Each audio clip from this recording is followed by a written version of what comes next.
Thanks for joining me for another great day in the Recharge Your Life video series. I'm your host, Phaedra Antioco, and right now we are going to be speaking with Dr. Abi Blakeslee, a somatic experiencing practitioner who is representing Dr. Peter Levine, one of the world's most highly regarded trauma therapists and also a mentor of mine, and he's been really influential on my journey, so that's why I felt it was very important to bring this information to you here.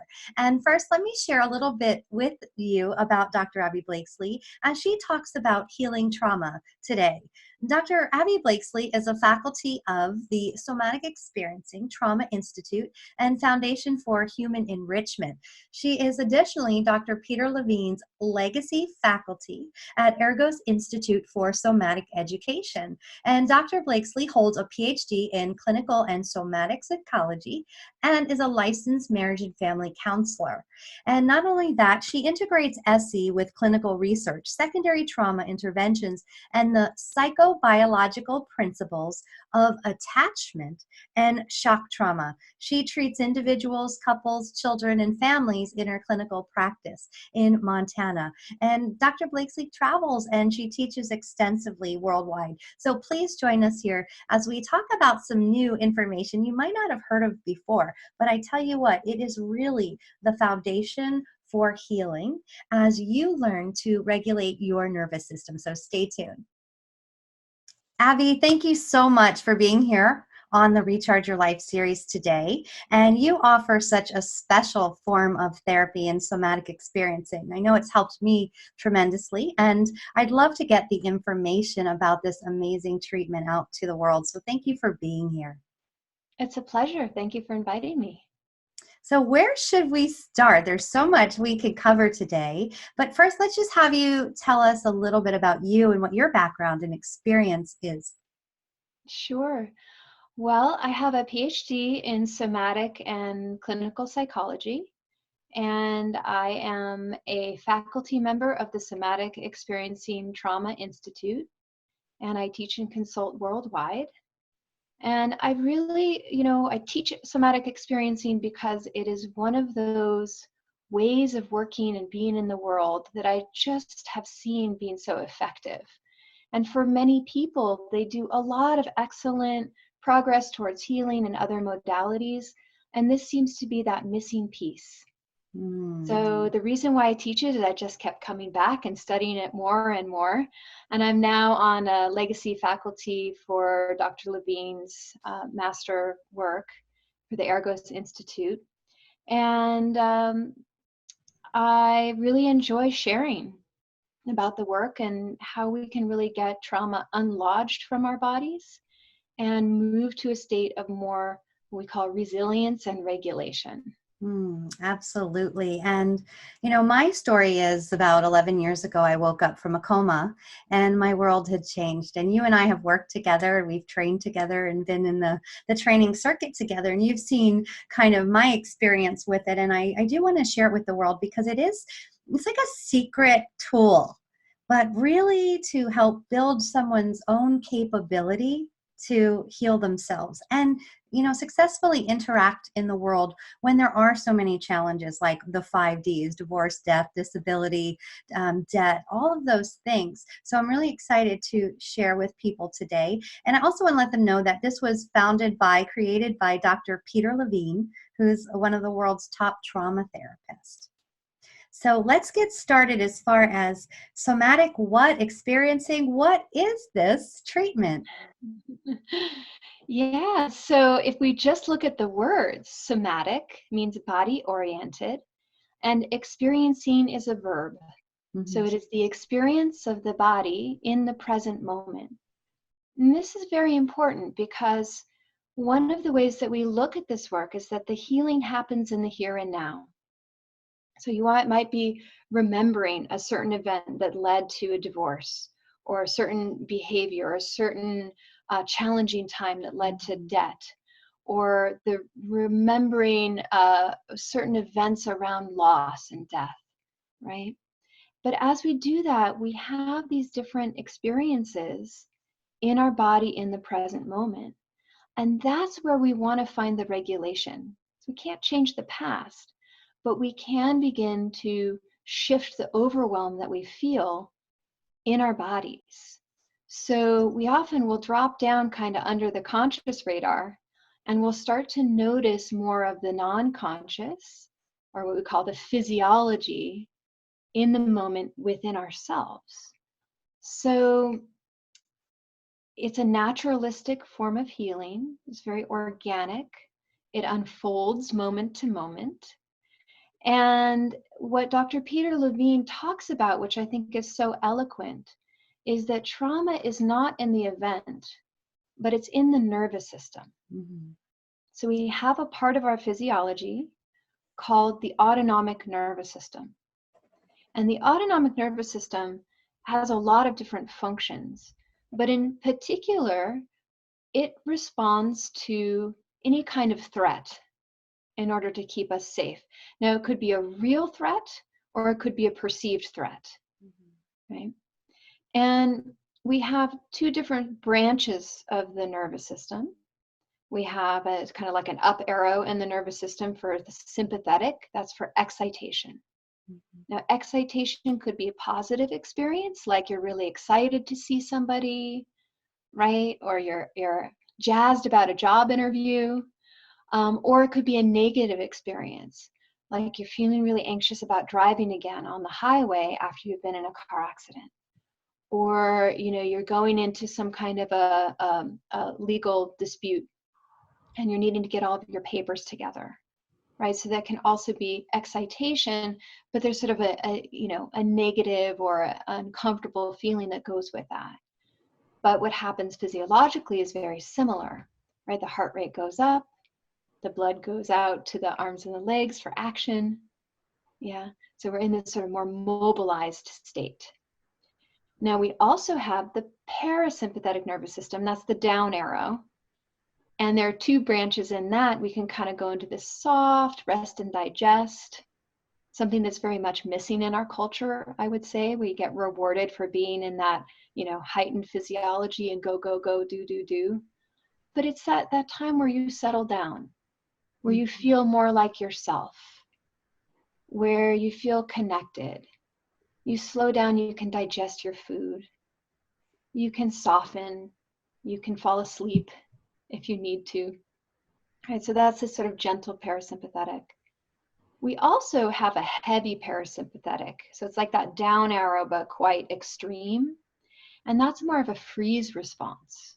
Yes. And that happens when we're in a severe life threat, real or perceived, and our bodies go into this deep shutdown state. It's conservation withdrawal. It has analgesics, so there's a numbing effect that's there. Heart rate slows to a crawl, breathing slows, right? You don't need to digest your food, and you go into this very low tone.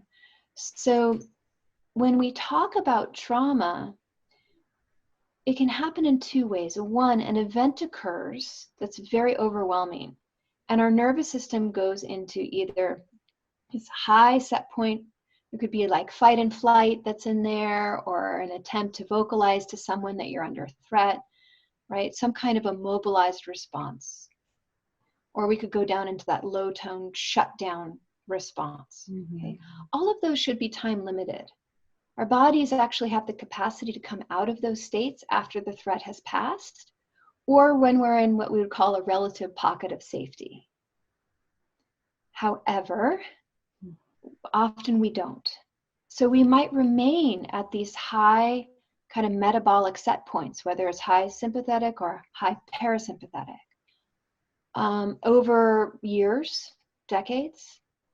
Or it could be that we're triggered into those events. If something similar enough in the environment reminds our bodies, we may or may not be conscious of that, right? Reminds our bodies of the original event, it'll go back into that survival response. Because it thought, it saved me last time, it's going to save me again. I better go into this fight mode, right? I better go into this shutdown mode. So that can become maladaptive over time. So what we want to do is help people to learn to become more conscious of their autonomic nervous system. Yeah. So how do we talk about this in, modern day life?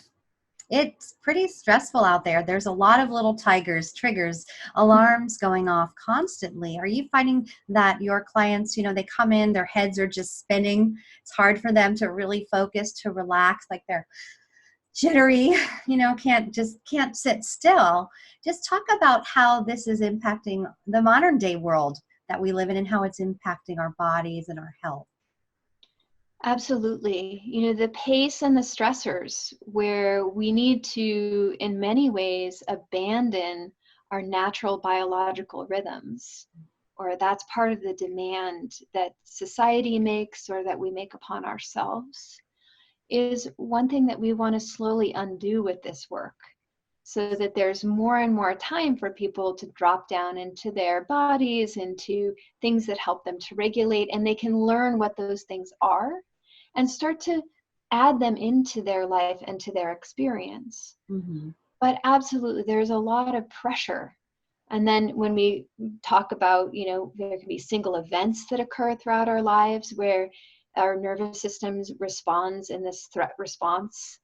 We might have times where it's pervasive, other times where it's getting triggered on and off, and other times it's just the day-to-day, right? The grind of needing to wake up early and stay up late and answer all of those emails and take care of all of the people who need to be taken care of and take care of yourself and your needs. But that biorhythm, right? Reestablishing a sense of a connection to yourself.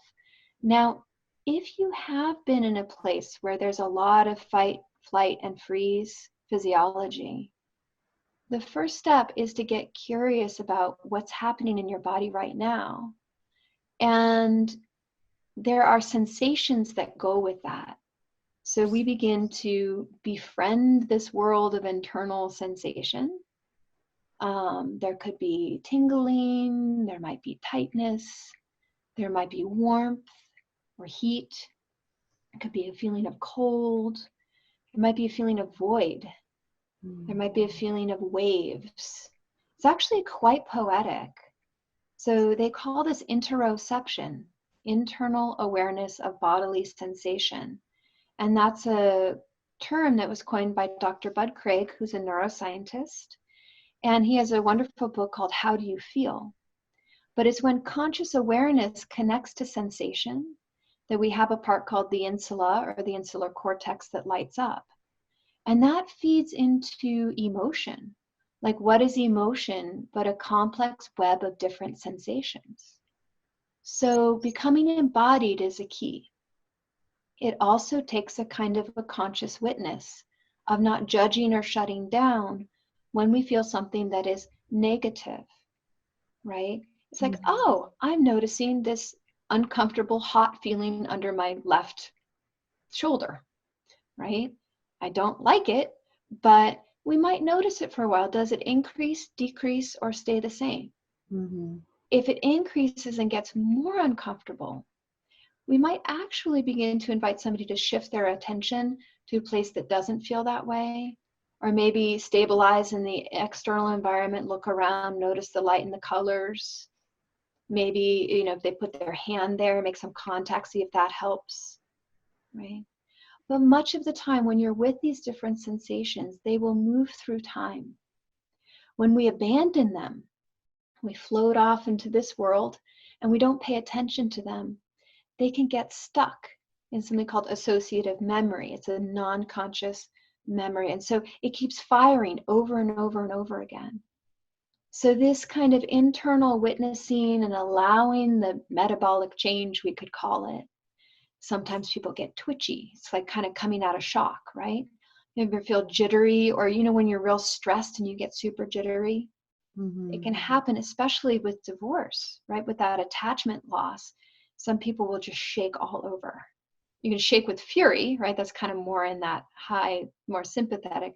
But you can shake as you're coming out of freeze, or as you're coming sort of out of a heightened state of dysregulation or high charge.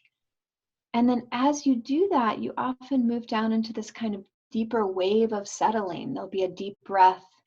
There'll be a softening that happens, an expansion that happens.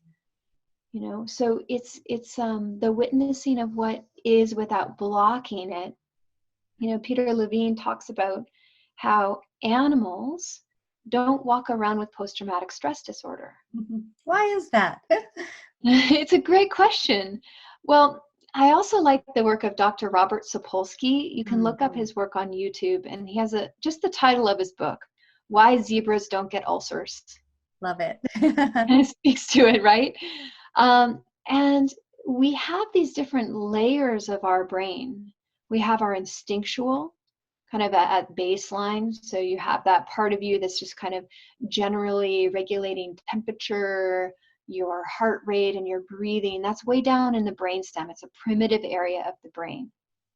Then you have your emotional brain. It's the limbic area, right? Many social animals have a limbic brain. We use this for attachment.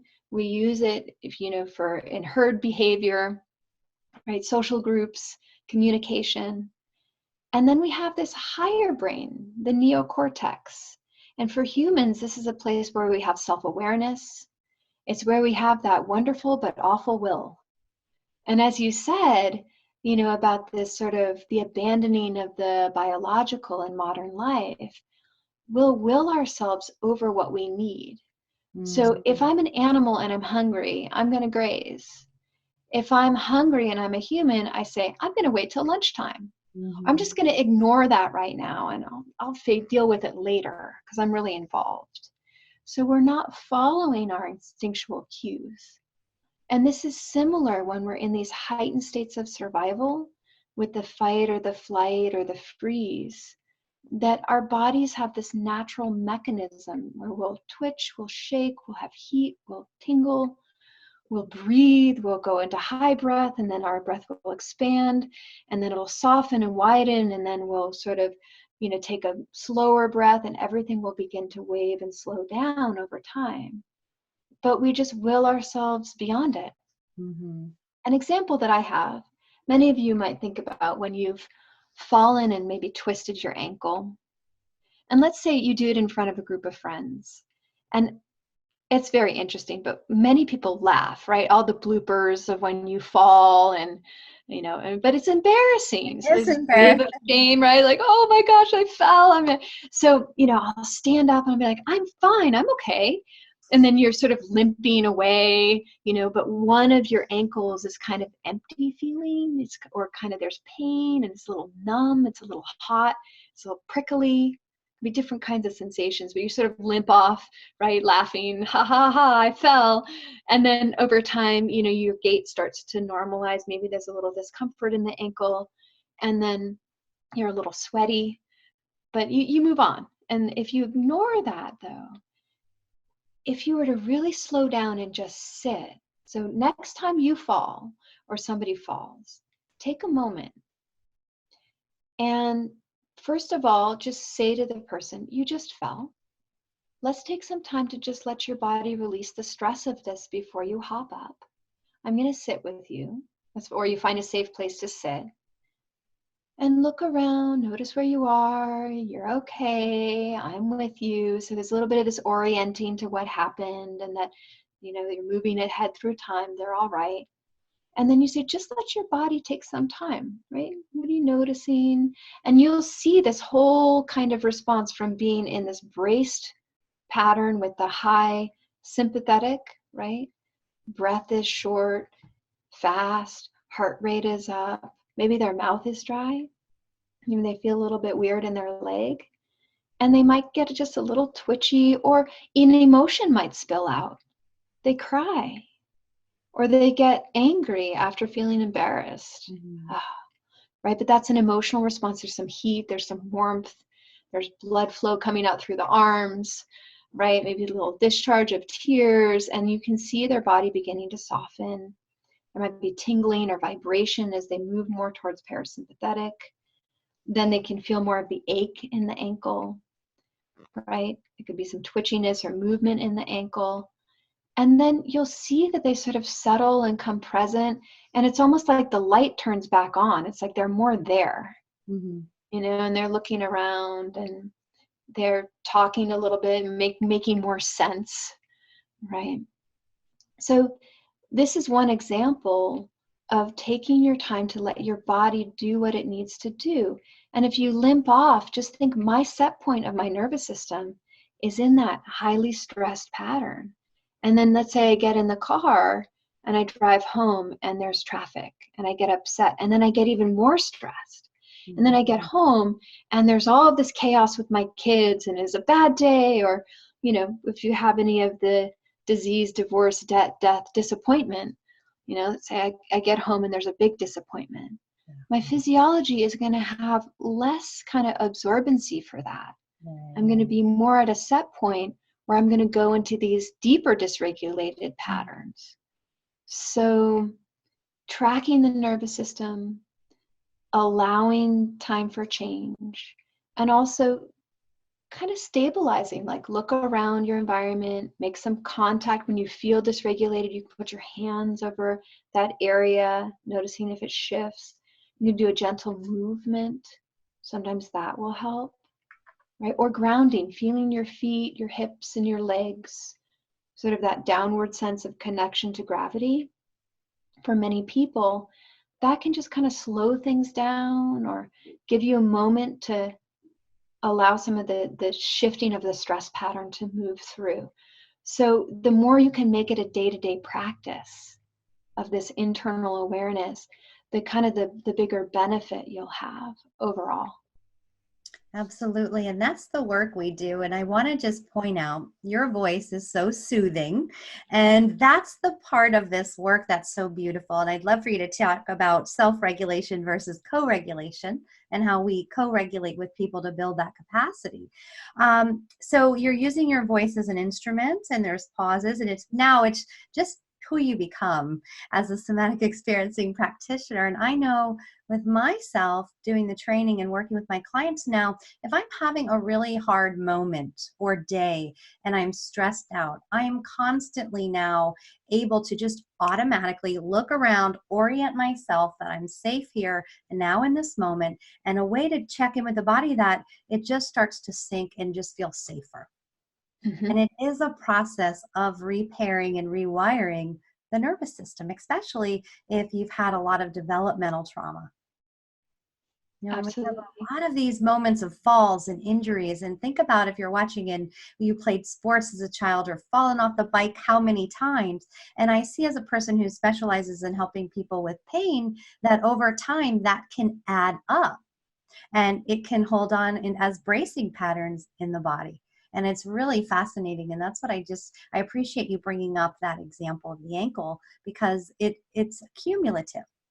And I get a trauma history and people say, oh, but that was 30 years ago. But doesn't that sometimes get held up in the body years later? Yes. And I often think of this work in a couple of different ways. One is that over time, the set point of the nervous system with cumulative stress, we call it the small T traumas, right? I get a little bit more stressed, I get a little more braced. Another incident happens, there's another fight in my home between my parents that are volatile. I get a little more tight, I get a little more braced, I'm not letting it go. Then I get into a bicycle accident and I'm in the ER and I get stitches, and that, begins to bring that sort of trauma load until the set point of my nervous system is at a high, kind of more survival based level. Mm-hmm. And the somatic experiencing work is brilliant, whether it's developmental or shock trauma, where we actually engage the nervous system where it is right here and now, and look at the patterning that's happening that's underneath, and we begin to shift that. Mm-hmm. Now, another way that you can see it manifest is that there's sort of this general regulation that a person has, but when they're pushed into a sudden loss, right? Or they go into debt, right? Or there's a divorce. Now, being out of your window of tolerance when something difficult is happening is also normal. Mm-hmm. We just need to know how to come down out of that at various times, like lower some of the stress load. But to be able to learn how to regulate more, there could be these triggers, right? And then we go into these high pockets of dysregulation. So I like to look at it as spring cleaning of the nervous system. Mhm. So let's help change the nervous system, kind of get the person a little bit more into what we call a window of tolerance, or where they're able to track, they're able to notice when they get stressed, have some ways to de-stress or activate or deactivate, get more oriented and connected to the present moment, maybe build some capacity for pleasurable sensations or things that make them feel more like themselves. And then we might go back and say, let's work on that car accident. Let's work on the time that your parents were fighting or drinking, or, where there was harm in your environment. And then as you think about that, what are you noticing in your body right now? Mhm. And then we work with the cues that come up in the present moment. Someone might say, well, I'm remembering that fight and that argument, and I'm looking at your eyes, and I feel like you want to attack me, right? So there's this projection from the past. Or they might say, I feel like you're going to abandon me. And of course, all of these things can come up relationally, right, in the present moment, and we get to rework that. Mm. Yeah. And I might say, what is that like? What do you notice in your body? What tells you that you think that that might happen? And does that relate to the past? Oh, yeah, it makes sense. That happened to me all the time. So notice how you feel that right now, and how does your body want to respond? I want to move forward. I want to push, right? I want to protect. How does your body want to protect? I want to support them to kind of complete some of the actions that they weren't able to complete. So that's Mhm. another piece of the somatic experiencing work, is the completion of defensive and survival responses, that the body is kind of braced in order to pull away. And working with pain, a lot of the time we see that, right? The shoulder pain, you can get as many massages, but it keeps bracing because it's trying to protect you from the fall that happened 30 years ago. Mhm. Or a certain stress, certain stress load gets to a point where it reminds your body of that stress load that you had when you had that fall, and you go back into the same bracing pattern. So it could be emotional pain too, right? Cumulative emotional pain over a long period of time.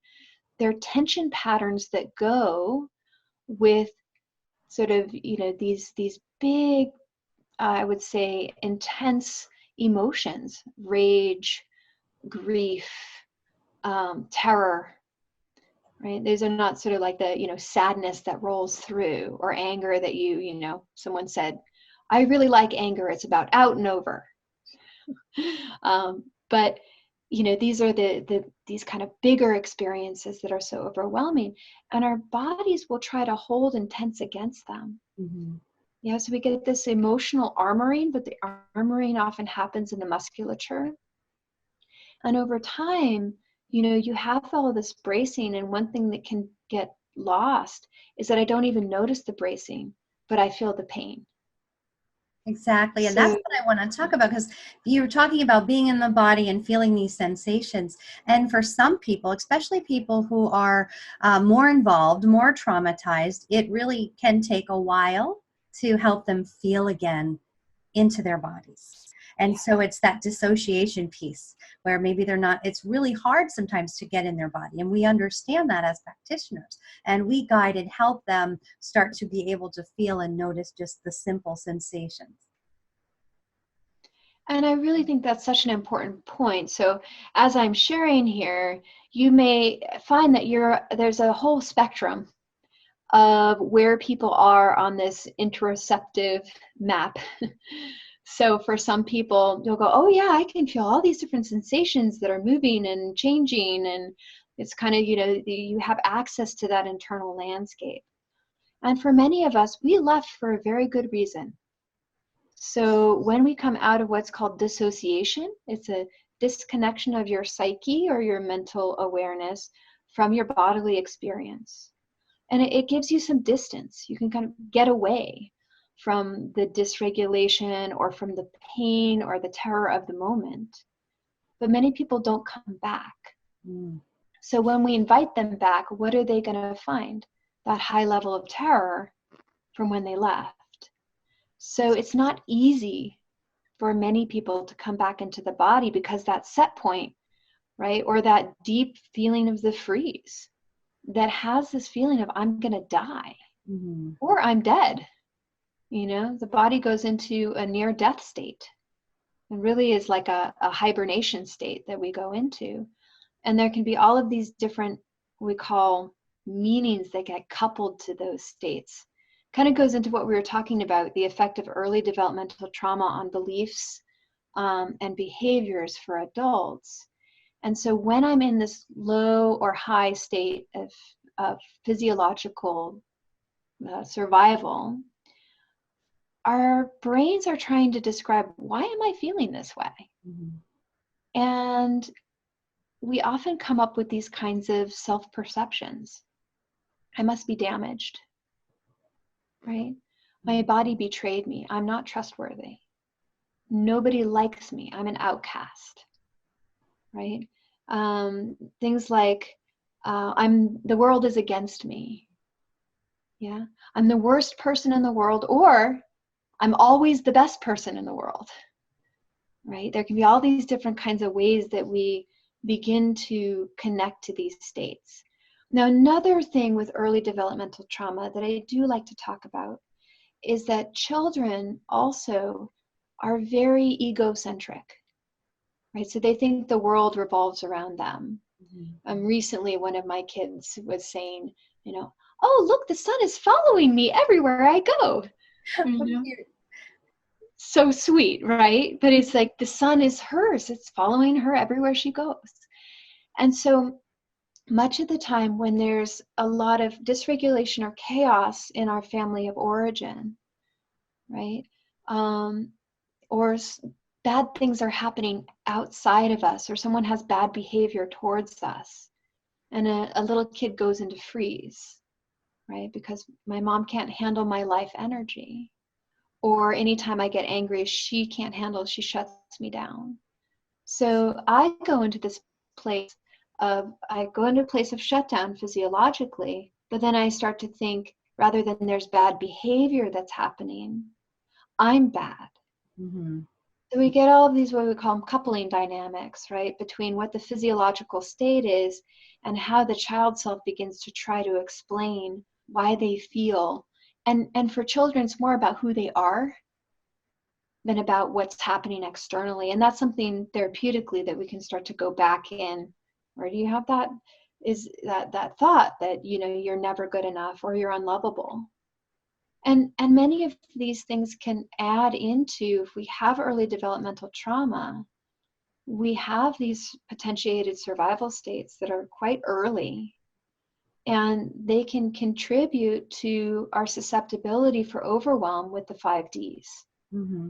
So, if you're going through one of the 5Ds, sometimes it can be beneficial to go back into your early history and start to look at where you got shut down or where you feel frightened, or how maybe you needed a protector and didn't have a protector. And, if you could go back in time, what would the protector say or do? And, kind of regain that capacity in your own body, or that, in connection to that younger self that might sometimes kind of take over under stress. Mm-hmm. And I want to talk about, because I often wonder, because some people come in and they just move through fast. They heal their pain, their physical or emotional pain, and they move on. And I find those are typically the people who had pretty decent families growing up. They didn't have too much trauma. They were regulated. They had safety. They felt safe as they were growing up. Whereas if you came from a place where it was a challenge growing up, you didn't feel supported. You maybe had abandonment and neglect or these abuse happening. I find that there tends to be these syndromal type illnesses that can happen. And I find they're harder to move through the pain. Yes. And I'd love for you just to share your insights in that. And because a lot of people listening have been to functional medicine doctors, naturopathic doctors, they have gut issues, mystery illnesses, and can't seem to find out why. And I often say the root of that is the nervous system, because the nervous system is actually in charge and control of making all of your organs work. Absolutely. And so we're seeing this overlay right now with it's a new standardized tool that they look at adverse childhood experiences. It's called the ACEs study. And it's gotten a lot of press. It was on Oprah. And so you can actually go online and take the ACEs study and see what number you are. And what it shows is that people with higher ACEs scores end up with more, they're looking at mortality and disease and morbidity, so a couple of different spectrum. But they're seeing that there's more dysregulation and dis-ease later in life. Mm-hmm. What's positive about this study, I mean, it's painful, right? But as SE practitioners and in the therapeutic world, we've known this for a long time. It's finally shining a light on that when we go into heightened states of fight, flight, and freeze and dissociation when we're young, we are in a dysregulated state, right? And so, and in a chronic condition, because we're in our family of origin, right? And there really is, you have this biological programming, we need to be connected. But at the same time, we also might be being harmed. Mm-hmm. So we have that, need to be connected and the avoidance. So it puts the nervous system into quite a bind. Okay. So later in life, right, we have a lot of these chronic illnesses that start to show up.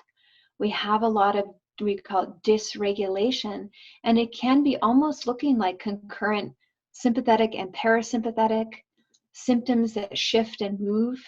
And you start to kind of get one area regulated and then another symptom starts to pop up, which can be so confounding and frustrating for people who are going through, really, really difficult physiological and emotional experiences. And they get the runaround, or you all, I should say, get the runaround of seeing all of these different practitioners. And for many people, again, SE can be that really important piece. And with syndromes, it is important to go slow. It can be a bit frustrating at first because you can't, yeah, you can't change the system too quickly, because some of it is that, with these early developmental traumas, or sort of a larger overarching experience in the body, we have to rebuild the container. Mm-hmm.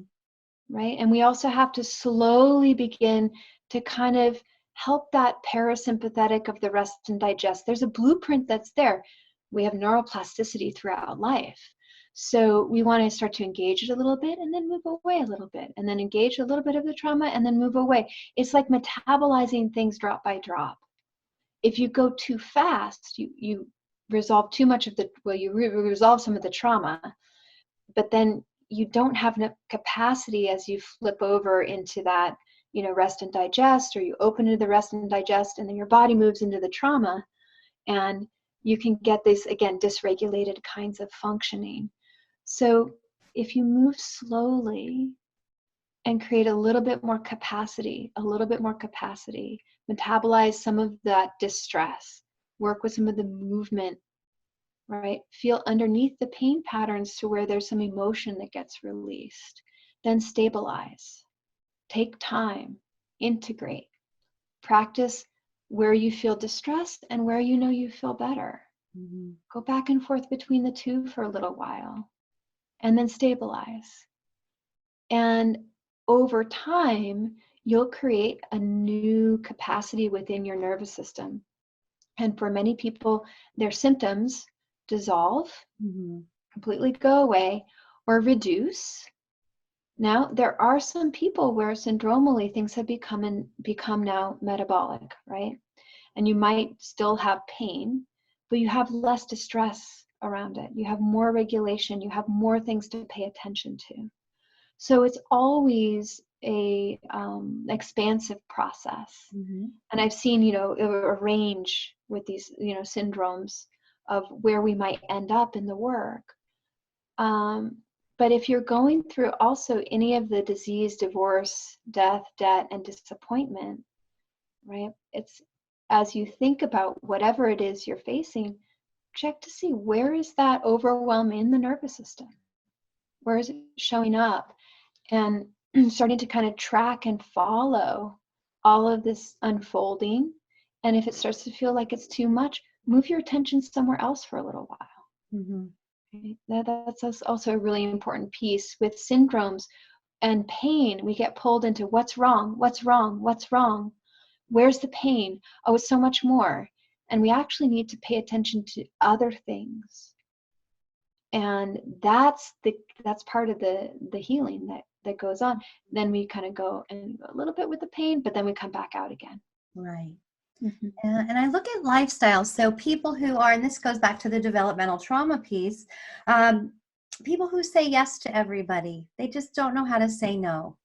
Or they're in a marriage, maybe the developmental trauma led them to pick someone who might be more of a narcissist and might not be a safe person for them. And they're spending years and years like that. And then they get to shut down. My house is cluttered. I can't clean up things. I can't get that energy to keep moving, to create in my life, to have that joy and creativity. And it's almost like a sense of shutdown. Mm-hmm. When you're talking about building the capacity of that, meaning the capacity for you to shift from I can't, I'm stuck on the couch watching TV all day, to maybe I can. Yes, I can. Mm-hmm. And that's the beauty of this work, where you really empower the person from the ground up to make the changes, because we often look outside of ourselves. This medication is going to fix me. This treatment's going to fix me. But I believe the work we do is helping them build their own ability to self-regulate and work through their challenges with awareness inside their body. Does that sound right? Beautifully stated. Mm-hmm. And, that is a kind of the work is learning to know yourself. It's about self-actualization and becoming curious about these kind of deeper responses that we have. So for the person who's stuck on the couch, we could work with the freeze, right? We could notice the sensations of the freeze, or we could talk about, okay, so, you went into this relationship with someone who didn't see that you had any needs, right? You said a narcissist. It's And then, yeah, or, but let's talk about, where was your kind of ability to say no, right? Taken away. Where did you lose that? Did you ever have that when you were younger? How did that get overwhelmed? Having a healthy boundary, or having a sense of self, or a responsiveness to self, or about preference, what I like, what I don't like, and how to express that in the world, what to move towards, what to move away from. So we might, go back into thinking about their developmental history where that was underwhelmed or overwhelmed, and do some boundary repair. Work with the kind of reestablishment of healthy aggression, but in an embodied way, making some sounds or some movements, right, that help to kind of pull the person out of freeze, and then see what it's like to even make a boundary, maybe with me if I'm walking towards them, where they say stop, or that's far enough, and they have a gesture, a vocalization, and a body sense of no. So we do a lot of, I'd say, repair work. So then, as the person is going through their lives, maybe they'll make some different choices around the current relationship or other relationships. They can practice it in their day-to-day life. And I also say and teach that once you learn to not be dissociated, which after my accident, all the therapists would, you're dissociated, I would check out, I'd stare off, I was busy in my head. But now I'm regulated, I can be in my body, and it's like an antenna. It's an antenna to pick up on what's not safe for me and what behaviors I shouldn't be engaging in, which people who might not be the safest for me to be around. And I think that's important for people, that your body is an instrument that can really clue you into a lot of things about your yeses, your nos, how you're living your life. And I find so much is this heart, this torment, depression, anxiety can often be that you're stuck in a situation that isn't serving you. And maybe you're trapped feeling and you can't find your way out. So it's really like getting in touch with your body as an antenna to then notice the things that need to change, but then building the capacity to be able to change, to make those changes. Yeah, I think that's so beautifully said. You talk about the antenna. I haven't talked about the inner radar. Yeah. But that inner radar can get disrupted when our neuroception of safety, right? And when we get into these survival states, we're either hypervigilant to certain things that are actually okay, or we are hypovigilant. So things aren't okay and we're not able to attend to them. So reestablishing the sense of that inner radar starts with beginning to create more capacity and just practice and feeling inside of yourself and allowing these little shifts and changes in your body so that you can inhabit more of yourself, coming out of this potentiated state of fight and flight and freeze and more into just this kind of the ability to notice what's happening in the here and now and to be responsive to our inner needs, to be expressive, right? And that creates a certain level of confidence. I know that I'm not going to do everything perfect. I'm going to, mess up, and life is going to be messy, and I'm going to be in and out of that window of tolerance. But I feel confident that I can come back into kind of this sense of myself and my integrity. I can come back into a state of regulation. I can express my needs. I can create healthy boundaries. I can, kind of make choices too around what I want and don't want. So that's a big part of the recovery from trauma, is more about resiliency building than anything else. And that's another way that I like to look at this work, is increasing capacity and resilience. And when we're working with these, big traumatic 5Ds, one of the things, if I think we just have a couple of minutes, but I wanted to mention with disease, divorce, death, debt, and disappointment, there's another model that I think can be really helpful. If you look at Elizabeth Kubler-Ross, and there's 5 different stages in death and dying. But I often look at this, if there's a precipitating event, right? Something is really happening right now. You're going through a divorce right now. Or maybe there's that trauma imprint. It happened 10 years ago, but it feels as if it's still happening. There are these different stages that we might go through. And so, doing this in an embodied way can also be quite helpful. So the first one is denial, right?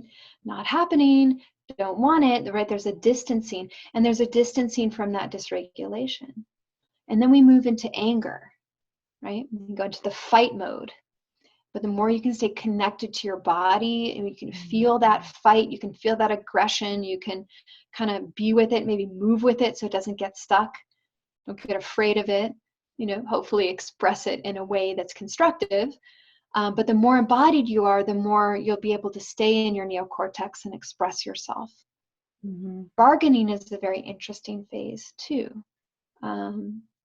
Say, well, what if I had done this? Maybe I could have done that. If only I had made this other choice. And you can kind of spin out on that for long periods of time. And just to recognize that's a natural part of the process. Let the wheel spin.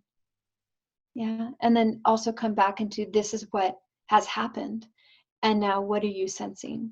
And how can you begin to, as you feel yourself kind of spin through all of those scenarios, come back into the moment.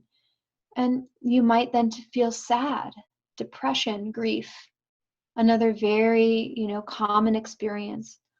The more you can stay with it, but not get lost into the depth of it. So I'd say like depression, but also making sure that you're orienting in the present moment, that you're getting some support, that you're not just losing yourself in that kind of deep parasympathetic tone. But there is a place for grief and depression. And again, we don't want to fight through that. If you're going through one of these 5Ds, that might be a really important period of time to kind of just let yourself sort of settle in the emotional wave of the intensity of what's been happening. And then we move, more and more into acceptance. And the more embodied we can be in that process, the more we actually let things move through, and we don't overwill them or abandon ourselves. And if we do end up getting dysregulated or stuck in one of these patterns, we actually want to start to shift it by paying attention to other things, right? Or maybe working through some of the different sensations that are in that stuck place. How do I know I'm stuck? What are the sensations that go with that? And then get regulated from that place. So I wanted to mention that because I think that that model with all of these 5Ds can also be really important, and that we can, move through difficult things, but also find regulation even as we're going through kind of intense experiences and emotions in relationship to real events that are really difficult. Mm-hmm. Yep. And we need that support. We need that co-regulation, so to speak. If you're watching and you're really struggling and still remembering the challenges of divorce, or you're going through one now, reach out to other people, connect with other humans, and they're there to support you. You deserve it. And that will help regulate your nervous system so that you can then cope better with the challenges. And notice how your body feels. As you reach out, what are the sensations that you feel in relationship to getting support? So that actually, there's the actual feeling of being connected with, but see if you can take that in at that deeper autonomic level. Mm-hmm. Absolutely. Well, Abi Blakeslee, thank you so much for being here and sharing this experience with us. Your voice is very soothing. I'm very relaxed, and that's how we work with people. It's just a very simple but super effective treatment. I think more people definitely need to learn about somatic experiencing and even just experience it yourself. Try a session out and see how you feel after. See if you feel healthier. Maybe you have more energy. Maybe you have a spark of creativity. Maybe you're singing in the car after. Feel lighter and lifted, like, I can do this. I can do this, right? Absolutely. And we have a practitioner directory. So wherever you are, you can look at traumahealing.org. That's the Somatic Experiencing Trauma Institute's website. There are presentations by Dr. Peter Levine and his legacy faculty, and that's somaticexperiencing.com. And you can look up my website, which is Abi Blakeslee, ABIBLAKESLEE. I'm not taking new clients, but I do have webinars and research articles. And if you sign up, you can have access. I'll send them to you as they come out. Okay, great. Thank you so much, Abi, for being here. And you guys, I hope that you're on this healing journey. I hope this information sparked some new ways of being, and just pause and really feel into whatever you're experiencing.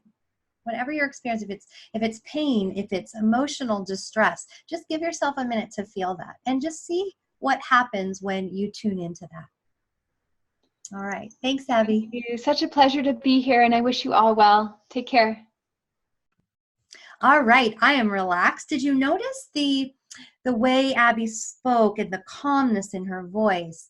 That is just such a nice regulated nervous system and a regulated way to be. And I appreciated how she talked about how our developmental trauma, meaning how we were raised, what happened as a child, how we were treated, it shows up in our world even today. And we start to wire our brains that way. And it affects how we cope with the world and how resilient we are. And I hope she got that message across to you today. And I'm happy to help answer any questions you might have about this topic, as I am a somatic experiencing practitioner. And consider purchasing this series. There's amazing interviews here with a lot of simple, easy tips that you can do to really help you recharge your life and move through the trauma vortex of all the 5Ds that might have happened to you in your life. And not only that, if you purchase the series, it also gives you a one-on-one session with me. And what's great about that is if you want to learn more about somatic experiencing, because let me tell you, you just have to experience it. If you want to learn more, then feel free to purchase the series and we'll do a session. All right, you guys have a wonderful day. I hope you are finding so much value in this, and I would love to hear from you and find out what's really standing out for you in this series so far, and what changes are you going to make in your life. All right, you take care and have a beautiful day.